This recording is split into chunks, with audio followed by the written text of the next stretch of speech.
اگر آپ تہجد کے وقت اٹھے ہیں تو سب سے پہلے آپ کیا پڑھیں گے؟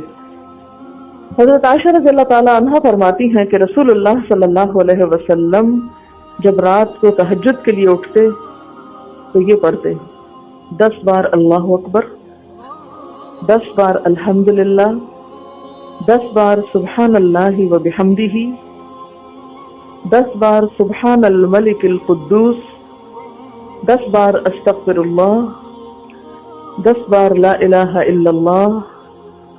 اور پھر 10 بار اللہم اعوذ بک من ضیق الدنیا و ضیق یوم القیامہ، میں تیری پناہ میں آتا ہوں دنیا کی تنگی سے اور قیامت کے دن کی تنگی سے۔ اللہم اعوذ بک من ضیق ضاد یہ قاف، من ضیق الدنیا و ضیق یوم القیامہ، یہ بھی 10 بار، اور پھر فرماتے اللہم اغفر لی واہدنی وارزقنی وعافنی۔